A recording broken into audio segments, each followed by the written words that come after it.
At the very pinnacle of the golden age of silent movies stood two men, each of whom could be proclaimed the king of comedy.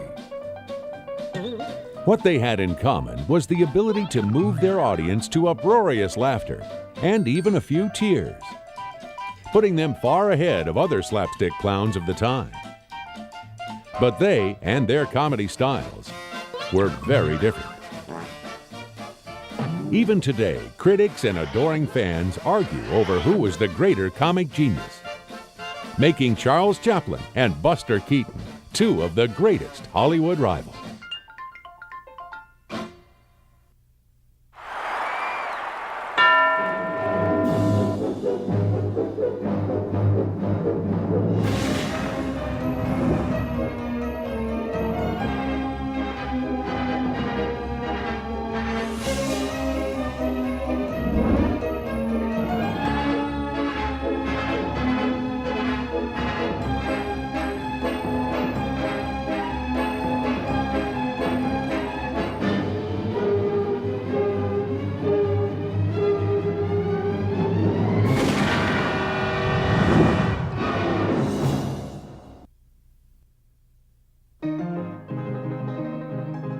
Charles Chaplin was born into abject poverty in London in 1889. He and his older brother Sidney were often separated from their mentally unstable mother and alcoholic father. Both parents tried without success to eke out a meager living in the English music halls. 5,000 miles away and 6 years later in 1895, Joseph Francis Keaton Jr. was born in a tiny Kansas town where his parents were touring in a small-time medicine show. At a very early age, young Keaton joined his parents' rough-and-tumble act. Magician and escape artist Harry Houdini nicknamed him Buster because of the acrobatic skills he developed by being tossed around and even off the stage by his father. Thanks to Buster's talents, the Keatons rose from the lowest rung of show business to a respected place in vaudeville. His strength and sense of timing were so amazing that people thought he had to be a midget. Chaplin also began to earn his living at an early age. When he was about 7, he was a clog dancer in a group called the 8 Lancashire Lads. Later, he was part of an act called Casey's Court Circus. He also appeared as an actor on the London stage. In his teens, he joined the Fred Carno Music Hall troupe with his brother. Another member was Arthur Stanley Jefferson, later known as Stan Laurel of Laurel and Hardy fame. It was with the Carno troupe that Chaplin came to America in 1912 to find his future. Keaton continued to work in the family act until he was 21. His father's bad drinking problem began affecting his timing and reliability, so Buster decided to go out on his own in 1917. By that time, Chaplin was already a worldwide sensation. In 1914, Chaplin had been signed to appear in Mack Sennett movie comedies at Keystone, the studio known for its knockabout slapstick. Its comedy stable already included the Keystone Cops, Pretty Mabel Normand, and rotund Fatty Arbuckle. Although not really comfortable with the Keystone slapstick style, Chaplin did his best to fit in with the studio's other comics. In his first one-reel comedy short, Making a Living, he played a conniving English dandy. In his next picture, Kid Auto Races at Venice, Charlie began to experiment with elements of his immortal Little Tramp character. For costuming, he borrowed a jacket that was too small, plus shoes and pants that were too big. A bowler hat, mustache, and cane completed the image of a poor man aspiring to middle-class respectability, making him both comic and slightly tragic. Many traditional English music hall elements can be found in The Little Tramp, but Chaplin slowly imbued him special personal qualities that lifted him out of the usual one-dimensional comic character.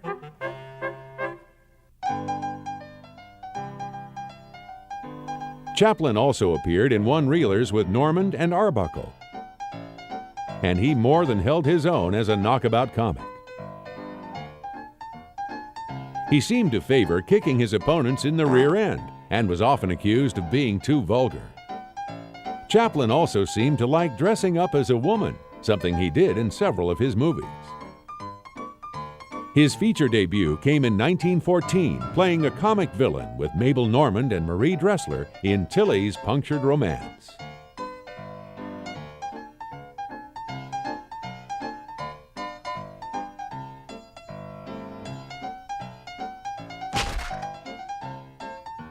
In many of his early pictures, he was only an ordinary slapstick comic like the others at Keystone.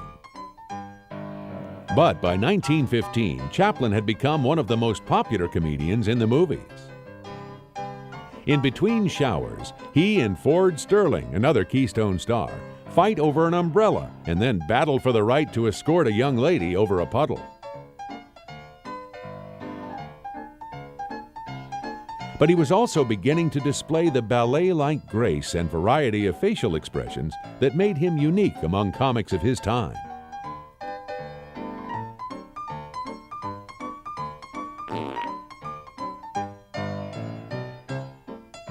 His desire to gain more control over his films finally paid off. He began directing. From then on, he was to insist on total control as he began to shape his immortal comedy creation. At first, the little tramp wasn't much more than a funny costume, but his own compassion gave the character the humanity that endeared him to audiences. Many were themselves poor immigrants who readily identified with the little guy's struggles in an uncaring world. After about 35 one-reelers for Senate, more than half of which he had directed himself, he made a deal with the S&A studio for $1,250 a week. It was his first, but by no means last, shrewd business deal. Among his pictures for S&A was The Tramp, in which he finally perfected his unique screen persona.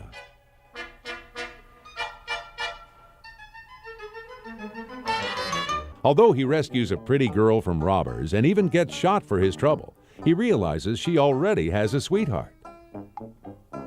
At the end, he walks down the road alone. It is a scene that was to become one of his trademarks.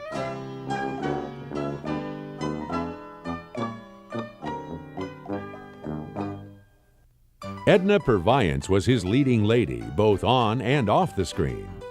She had been a secretary when he first discovered her and put her into movies, remaining his leading lady until the early 1920s. Chaplin often became romantically involved with his leading ladies. Occasionally, he even married them. His first brief marriage had been to 16-year-old Mildred Harris. He was always attracted to very young women, something that was to cause him a lot of trouble later on. In another picture at S&A, Burlesque on Carmen, Chaplin plays the swaggering darn hosiery. This was Chaplin's only direct parody of another movie, poking fun at Cecil B. DeMille's version of Carmen. Carmen is played by Purviance, who by this time was part of Charlie's life off the screen too. Charlie Chaplin himself had a role model in the Frenchman Max Linder, perhaps the first really successful screen comedian. From about 1910, Linder had played the character of a man about town. If Chaplin did not actually imitate Linder, he certainly benefited from watching the great comedic actor on the screen. Chaplin didn't always play a tramp. In 1 a.m., Chaplin is a wealthy man returning home from a drinking binge. An ordinary house becomes an obstacle course for the tipsy tippler. In this movie, Chaplin repeats his drunk act that he played on the Carno Troupe tour.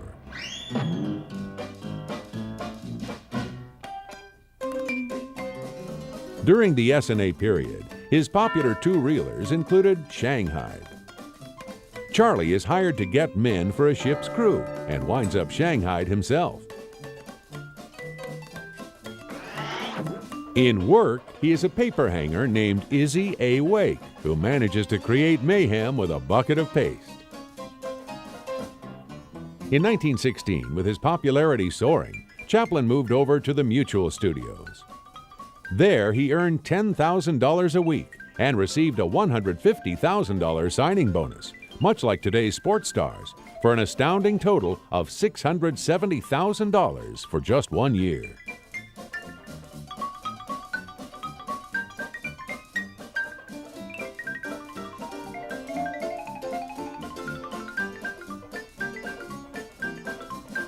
For this, he was to star in 12 films a year.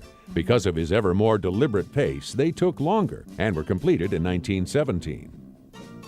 Many of them are still considered comic gems. Among them is The Rink, in which he is a waiter who claims to be Sir Cecil Seltzer. He displays his remarkable athletic grace on the skating rink, where he has gone to impress Edna.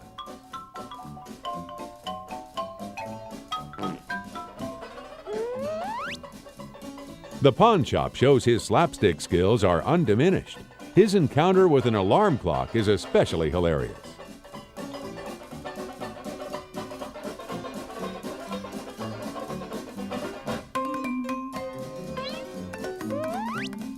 There was plenty of the famous Chaplin pathos in The Vagabond. In it, Charlie is an itinerant violinist who saves poor girl Edna from villainous gypsies. Even after it is discovered she is a missing heiress of a wealthy family, she chooses to stay with him. Chaplin had a stock company of players to support him in his movies. During the Mutual period, this included roly-poly Henry Bergman and the tall, hefty, and fearsome Eric Kemble, who would replace the equally formidable Max Swain as the comic villain.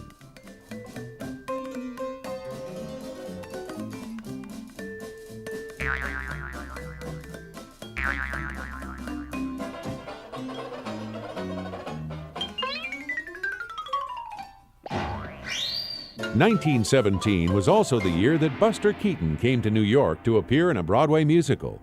Instead, he began his totally unexpected rise to fame after a chance encounter with Fatty Arbuckle. Movie mogul Joe Schenck had signed Arbuckle to write, direct, and star in a series of two-reel comedies, and Arbuckle hired Keaton to be part of his stock company of supporting players. Fatty was very generous in helping other comedians, and practically the same day they met, Keaton made his very first picture appearance. He supported Arbuckle in a number of comedy shorts, including Oh, Doctor. Buster found that he was instantly fascinated by how everything worked. He even dismantled a movie camera. When Fatty's company relocated to California in late 1917, Buster went with him. They remained together until Keaton was drafted into the Army. During the First World War, Buster went overseas with the American Expeditionary Force, a grim experience for the comic who had been on the verge of movie success. While Keaton served in France, Chaplin, still a British subject, remained safely at home. Over there, send the word over there, that the Yanks are coming, the drums coming everywhere. Although he got some criticism for not joining up, he did his bit for the war effort by selling war bonds at mass rallies. He also played a private in the three-reel comedy Shoulder Arms, which managed to make the terrible war seem funny.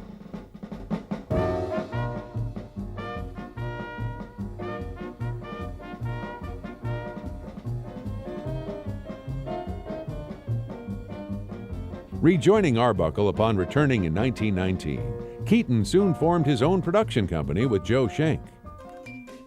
In one of the few instances where the Keaton and Chaplin paths crossed, the studio that Chaplin had owned a few years earlier now became the Buster Keaton Studio. Unfortunately, the naive comedian was a poor businessman. But for the next few years, he found increasing success, starting with a series of comedy shorts. His two-reeler, The High Sign, made in 1920, highlighted Buster's fascination with mechanics. In it, he rigs up a house with booby traps to protect his girl and her father from crooks. Soon he became known as the Great Stone Face for never smiling on camera. He had noticed he got more laughs if he didn't laugh, so he maintained the same expression throughout. It wasn't that his characters didn't feel emotion, his face just never seemed to change expression. It was left to the audience to read into it whatever they wanted, but if his face didn't show his feelings, his body language often did. On the other hand, Chaplin was sometimes accused of being too sentimental and of practically demanding tears from his audience. In 1920, Keaton made his first feature, The Saphead, about a rich but incompetent boob trying to prove his worth on Wall Street. Based on a Broadway play that had starred Douglas Fairbanks, it was not very typical of Keaton's later features.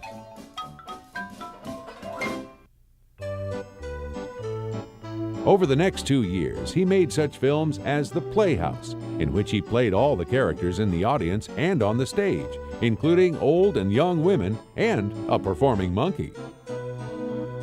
Its advanced use of multiple exposures is brilliant camera work for that time and is considered his most innovative two-reel film.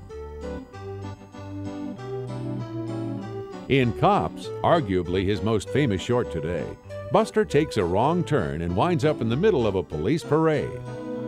When an anarchist throws a bomb at the police, it lands in Buster's wagon. Then all hell breaks loose.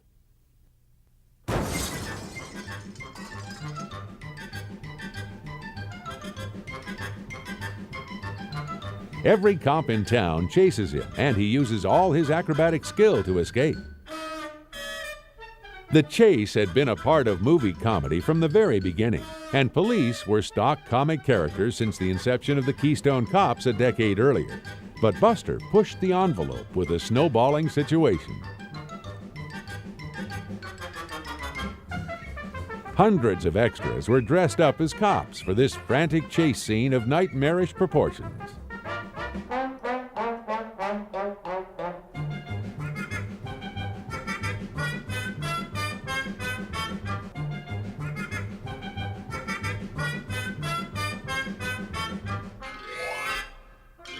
Spurned by the one he loves, he gives himself up and is the victim of instant justice. The last shot is of the hero's tombstone with his pork pie hat resting on it. A real Keaton touch. In The Electric House, he plays a man hired to rewire a house. Again, he displays his lifelong fascination with gadgetry.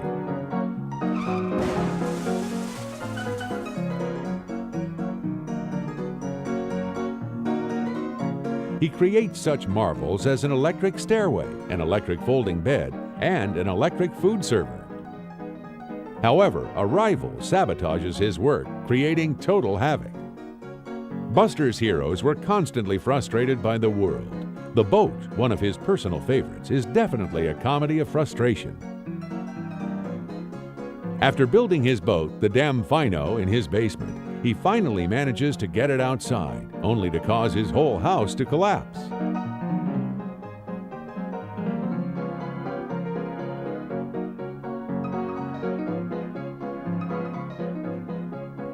Every imaginable catastrophe strikes the boat.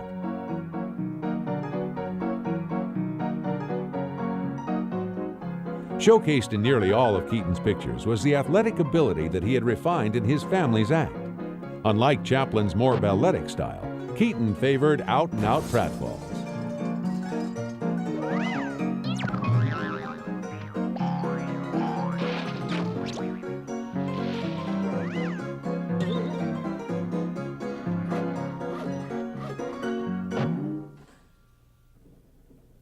He often was seriously hurt doing stunts, and once he even broke his neck on one occasion without realizing it. Keaton had his own production company, but Chaplin went him one better. In 1919, he had combined with such Hollywood legends as Mary Pickford, Douglas Fairbanks, and director D.W. Griffith to establish United Artists, which became one of the major studios. When his mutual contract ended, Chaplin had signed with First National to make 8 two-reelers for more than $1 million. Unlike the early days when he turned out a movie every week or so, He was now a very deliberate filmmaker who barely produced 2 pictures a year. A Day's Pleasure is one of the rare movies in which Charlie is shown with a wife and family. His day of fun turns out to be less than funny, except to the audience. In The Pilgrim, he's an escaped convict who poses as a clergyman. Called on to preach a sermon, he makes a big hit with his improvised story of David and Goliath. This was his last film of less than feature length, and the last in which Edna Purviance played his leading lady.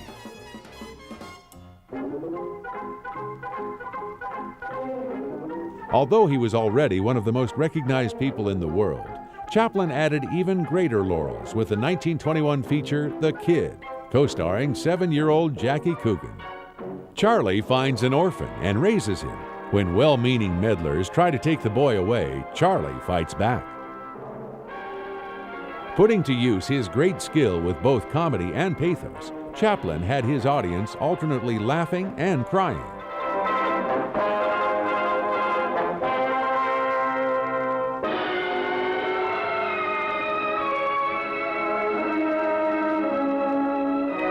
The Kid.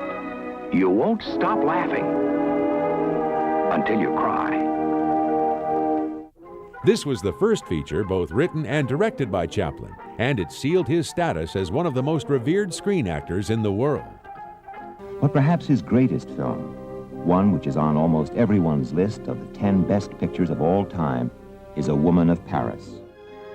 In 1923, he directed the sophisticated drama A Woman of Paris, his first film for United Artists. It starred Purviance, whom he had hoped to make a major star on her own. Chaplin played only a cameo role in it as a gigolo. Although it proved very influential with other directors, including Ernst Lubitsch, A Woman of Paris was not very successful in its own time. It also marked Edna's last American screen appearance. Largely unseen for the next 50 years, it was rediscovered to great acclaim by modern audiences. That same year, Keaton began his real feature career with The Three Ages, the adventures of an earnest young man in prehistoric times, in ancient Rome, and in modern day.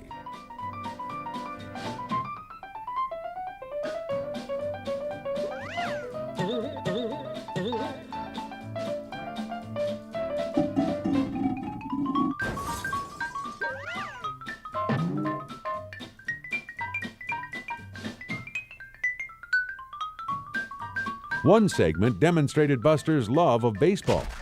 Though it was a full-length movie, it was really more like 3 shorts edited together. That way, Keaton could have released them separately if it had not been a success. But he need not have worried. It was a smash hit. In his next picture, the historical comedy drama Our Hospitality, he displays his maturing style. Although other directors were sometimes credited, Buster really helmed his own movies, and this one shows his ability to create his own vision on the screen. Our Hospitality's accurate and loving recreation of Kentucky in the 1830s is typical of Keaton's painstaking care in making his period movies look authentic.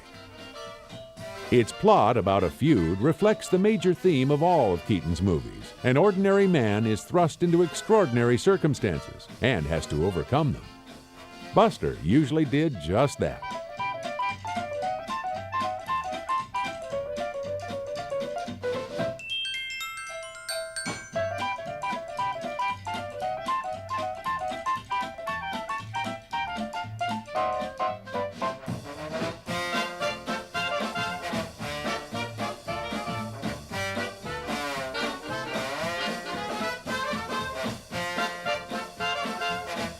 The scene where he rescues his lady love from a raging river was not only exciting, it almost cost Keaton his life.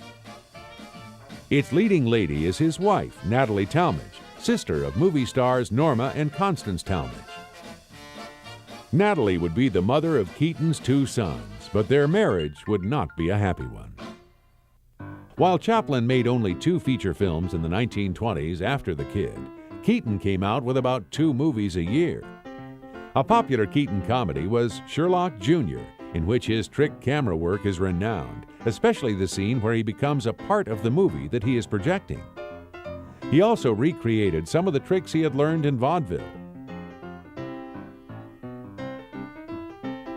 The blurring between movie reality and fantasy was a device that Woody Allen borrowed for The Purple Rose of Cairo.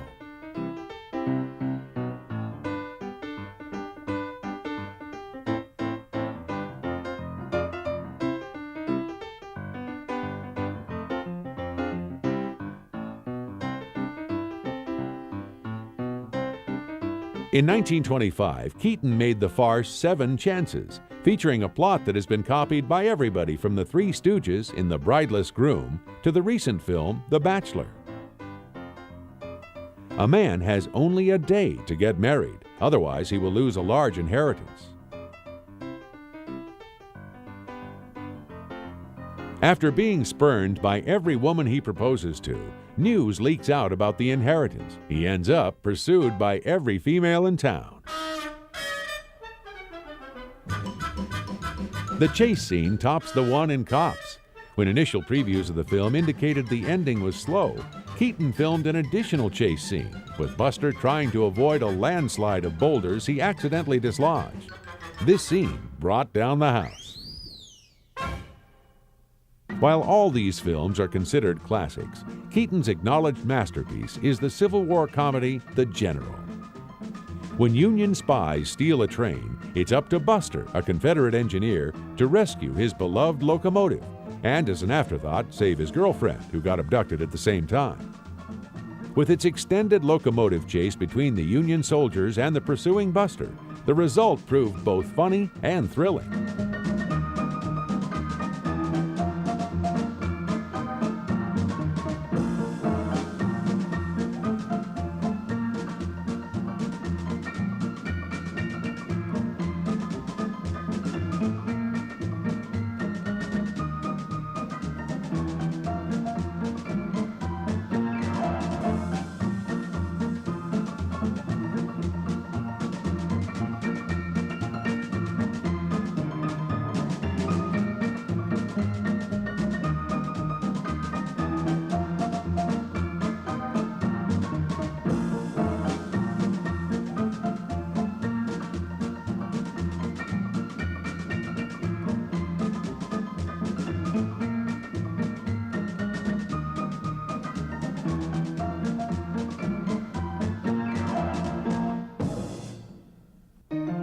Its almost photographic reconstruction of the South in the 1860s is still amazing.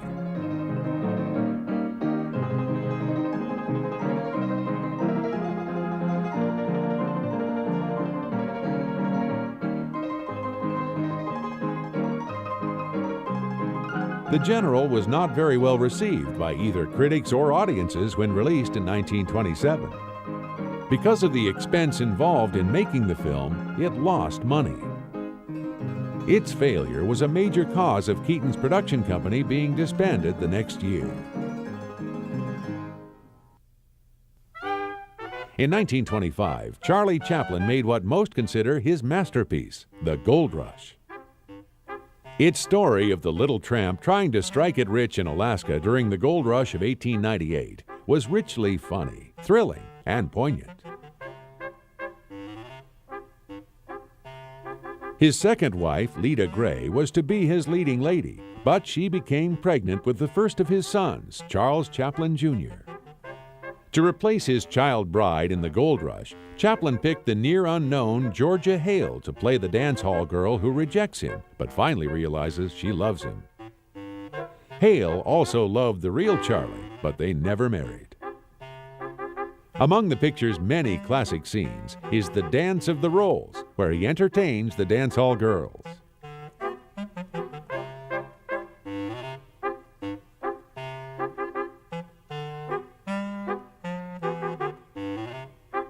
Former Keystone sidekick Mac Swain reunited with Charlie in the role of the crazed prospector. In one memorable scene, Charlie and Swain are snowbound in a cabin and near starvation. Charlie serves up a cooked boot as if it were a meal fit for a king.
After they finish dining on their shoes, Swain hallucinates that Charlie is a chicken and decides that he looks good enough to eat. It was another 3 years before the release of Chaplin's next film. The Circus, made in 1928, is now considered one of his minor works. However, Chaplin received his first Academy Award for versatility and genius in writing, acting, directing, and producing The Circus. Chaplin was still at the top.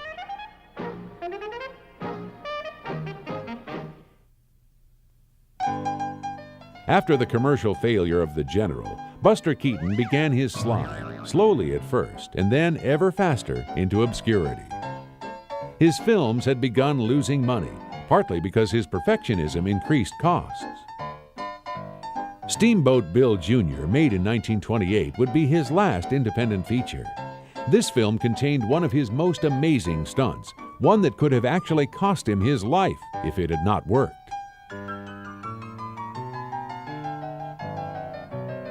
During a windstorm, the front of a house falls on him. Luckily, he is standing just where an open window is. In part, his lack of business sense had brought him down. Joe Schenck, his brother-in-law, dissolved the production company and signed Keaton up with MGM. Both Chaplin and Harold Lloyd earnestly advised him not to do it, but after the box office failures of his movies, Buster wanted the financial security of being linked with a major studio. He later said it was the worst decision of his life. Keaton's first MGM film was The Cameraman. Although it showed no decline from his other films, it proved the final movie Buster Keaton had complete artistic control. From then on, he had little say in the production of his movies. The studio executives at MGM decided what was best for Buster. Sound was now revolutionizing the film industry, creating panic among the top stars. Could they talk? I have thought of getting a broadening experience, but a person in my position can't very well afford to indulge in whims. While Buster's voice didn't really hurt his career, it didn't help either.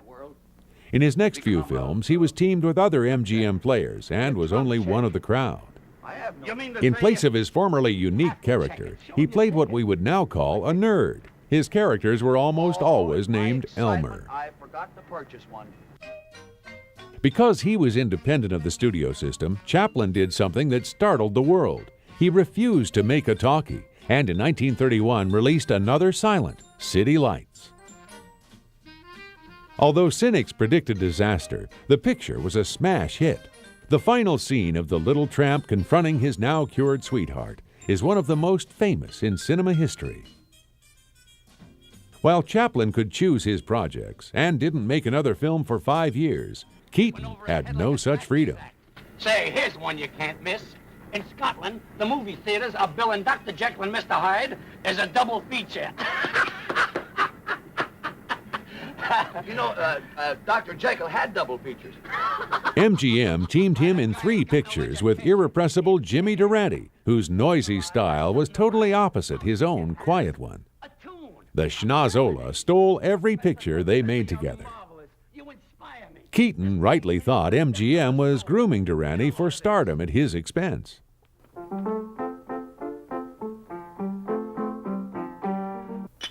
Depressed at his turn of fortune, Buster began drinking heavily and battling with the bosses at MGM. In 1933, he was finally fired for his unreliability. He lost everything, including the mansion that had been used as a background in his 1931 film, Parlor, Bedroom, and Bath. He also lost his wife, Natalie, who divorced him and took his sons away. As the final blow, she changed their last names from Keaton to Talmadge. He rarely saw his children again. In a drunken stupor, Keaton married May Scribbins, a woman he barely knew. The result of their brief union was that she took the little money he had left. He was off the screen from 1937 to 1939, but managed to find work as a gag writer. At MGM, where he had once made $3,000 a week, he was now being paid a paltry $200. Gags he wrote for Red Skelton Pictures bear the Keaton touch. but they mark a career sinking out of sight.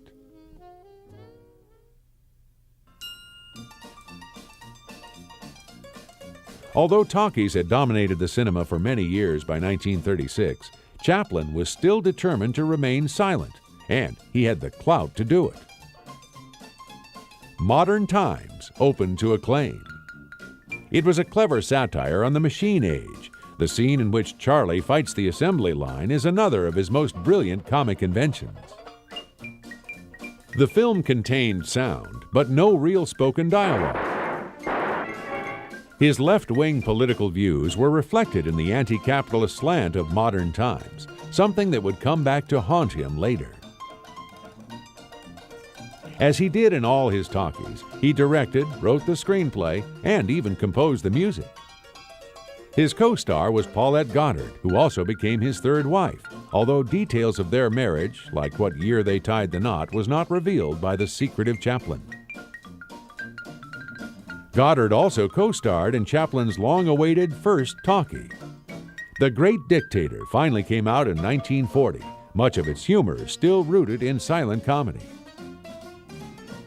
In it, he played a double role, the Jewish barber, which was the swan song of The Little Tramp, and the raving dictator Adenoid Heinkel of Tomania.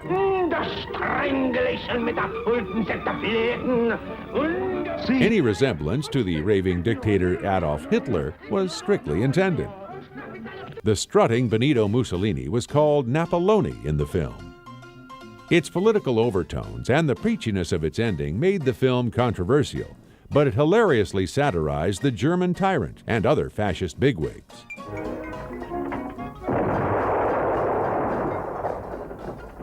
For The Great Dictator, Chaplin received 2 Oscar nominations for Best Actor and Best Writer of an Original Story.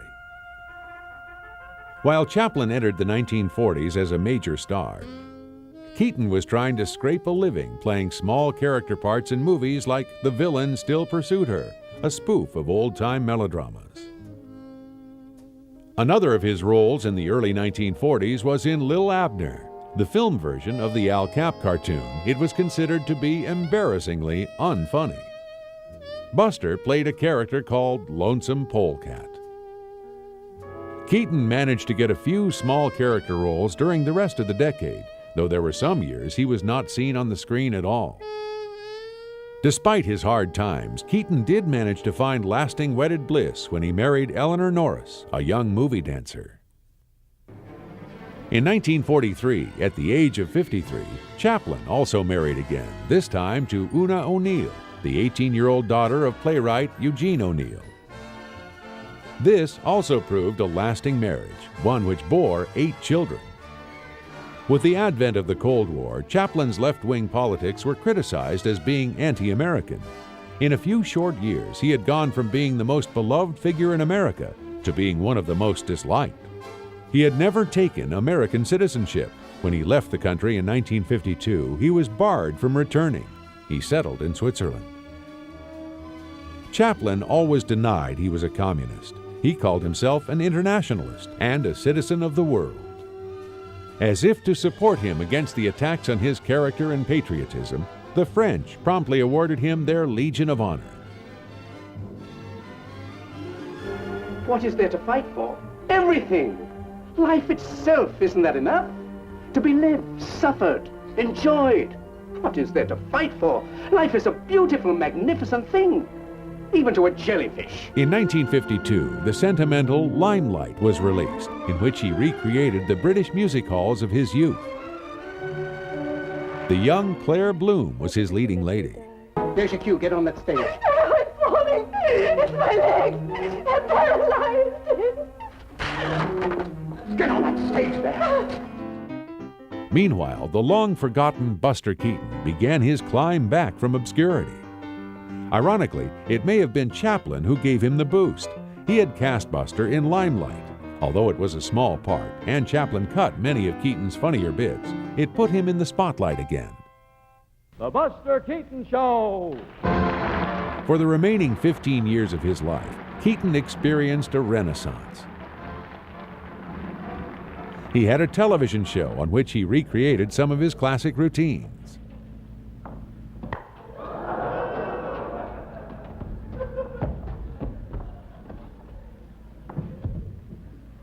He also made popular commercials.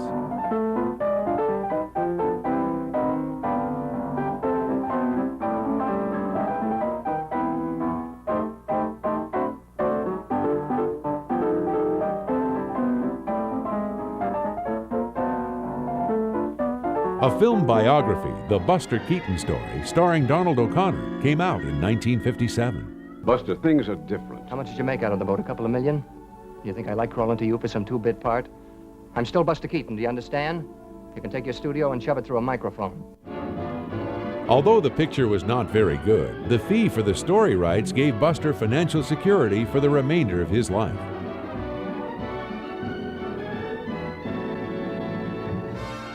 In 1959, as a tribute to his genius, he was awarded a special Oscar. In the movies, Buster continued to play small parts in several films. One of them was Beach Blanket Bingo. He was barely seen in It's a Mad, Mad, Mad, Mad World. It featured almost every movie comedian except Chaplin.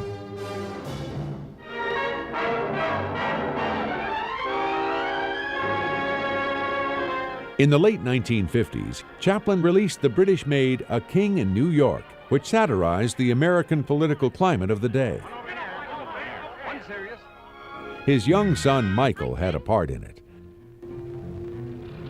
Don't you remember me? I should say I do, the most obnoxious brat I've ever met.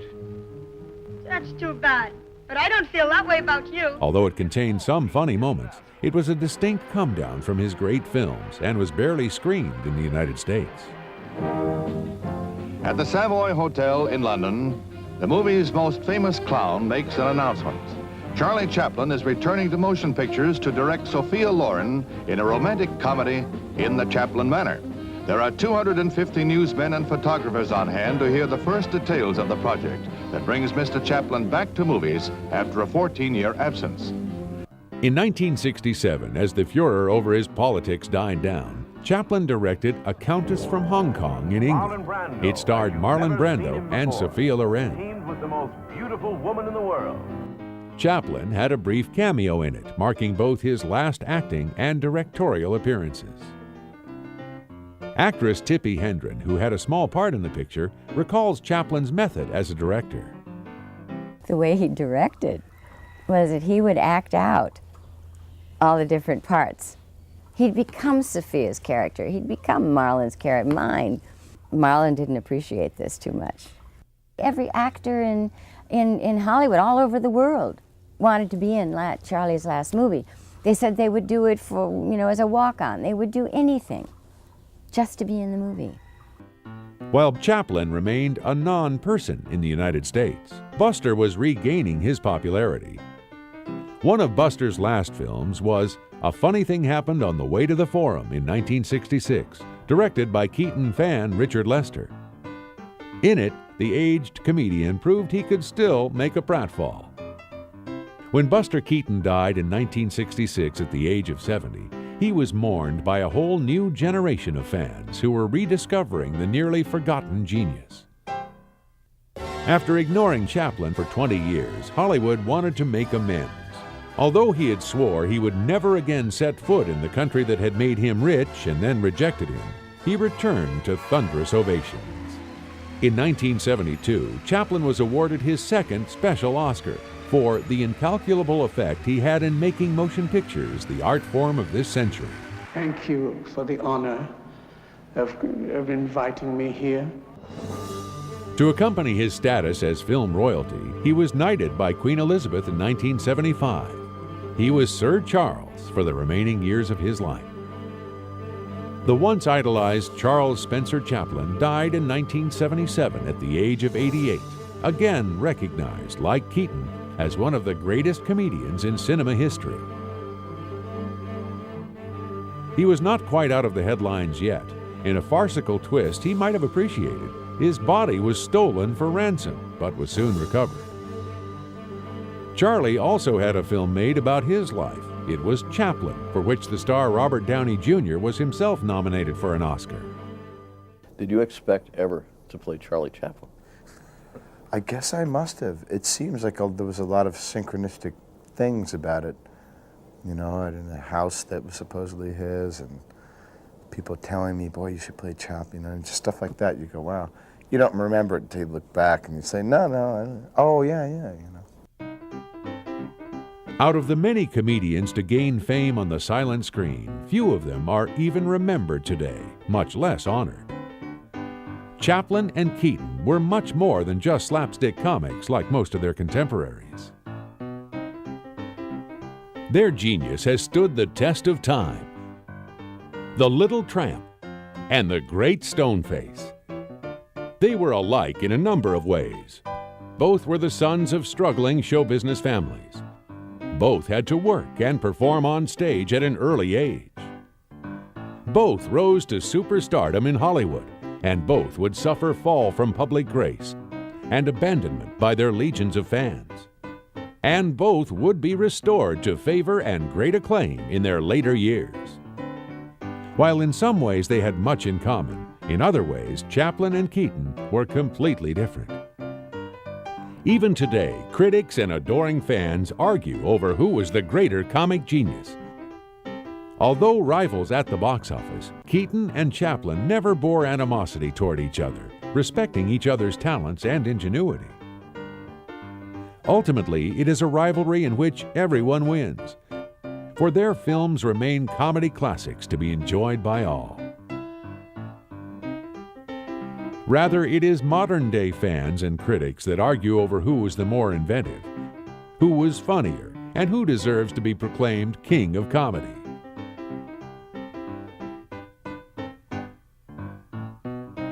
The vain, egotistical Chaplin, constantly hailed as a genius in his own time and loving every minute of it, naturally would have considered the crown his. The soft-spoken Keaton, who let others take credit for directing even when he controlled every shot of his best films, would not have claimed the throne. But today, legions of adoring fans and critics award it to him nonetheless.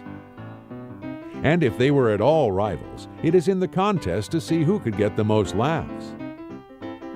It is a feud that goes on long after their deaths, with each new generation of admirers watching their immortal films. Charles Chaplin and Buster Keaton, dueling kings of comedy and Hollywood's funniest rivals.